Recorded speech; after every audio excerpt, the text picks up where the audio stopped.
Hello, good morning. Happy holiday. It's, ano ba to? Valor Day or National, sa Tagalog. National Heroes Day ba ngayon? Araw ng kagitingan. Araw ng kagitingan. Valor's Day. Meron ako meeting today around 10 a.m. in the morning. Wala na ako sa bahay. I'm outside.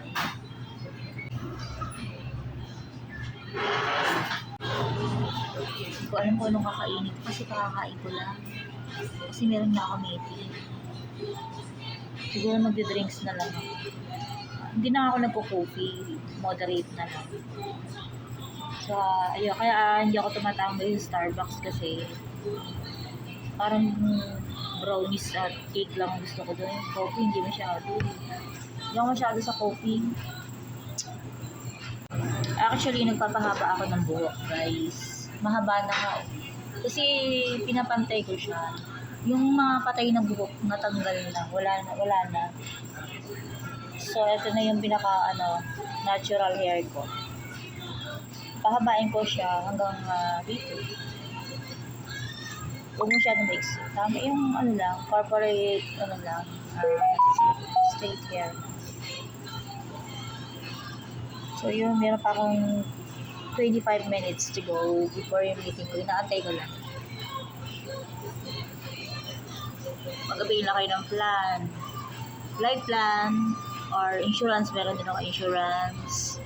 And meron din ako mga grave lot, Musaleo, grave. Pero isa lang muna area yung yung grave lot. Kasi di ko kaya puntahan lahat. Medyo malayo yung ito. Tapos kung meron kayong prepared areas, meron ako mga friends na accredit sa ibang areas.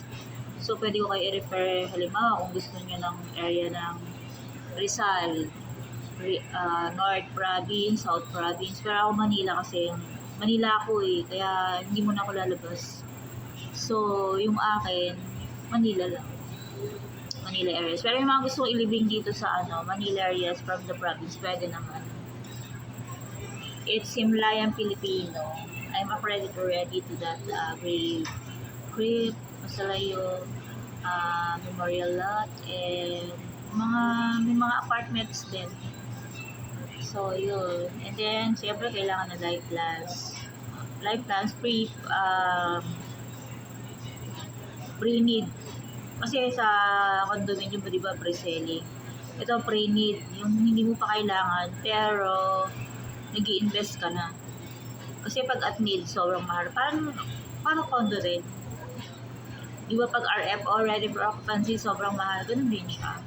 So, investment din, and loanable, transferable, assignable.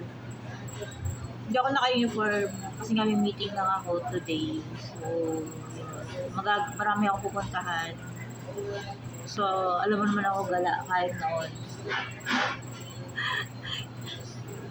Yeah. Ano ba yan? Mahilig ako mag-travel kahit noong nung college. Nagugulat na nga lang yung mother ko, nandun ako sa ibang lugar. Pero may kasama akong friend. Nasa US na, nasa New York na siya. Nurse. Ako radiologic technologist. Barkada ko lang yun. Tapos, hindi pa kami graduate. Travel, kahit saan. Yun, mahilig ako mag-travel. Tapos nung nag-migrate na siya sa New York, kasama ng nag-iisa niyang kapatid, ay tatlo pala sila. Yung meron siya kapatid na pilot, doon nag-aral sa US. Tapos yung isa black sheep, sinama na rin nila sa US. Yun, doon na sila nag-stay. Tapos hindi siya nag-Facebook, wala na kami communication. Then, doon ako nag-start mag-work kasi nga, graduate na kami ng college. Yung mga rich friend ko, nag-migrate na yung iba. Hindi na nag-trabaho kasi maliit yung sahod sa Pilipinas. Nung panahon noon, kasi wala pang call center nun. Mga old school pa. Ngayon kasi di mo ang dami opportunity. 90s marami opportunity. Noon kasi moderate lang ang opportunity. So yun, nag-migrate sila sa other country, doon sila na naging rich, mayaman. Wala na communication sa kanila kasi may mga family. Hello guys, hello world. Siyempre TikTok worldwide yan. Thank you mga friends. Yung expectation nila sa akin, na-reach nila yun, pero yung expectation nila na ako yung magiging famous and rich, hindi ko naman hinangad yun. Okay lang.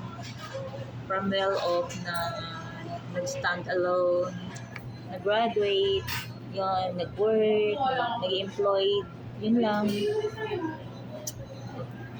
Tagal. Thank you for watching guys. Please like and subscribe to my YouTube. I'm Jocelyn Mangilit. Thank you for watching.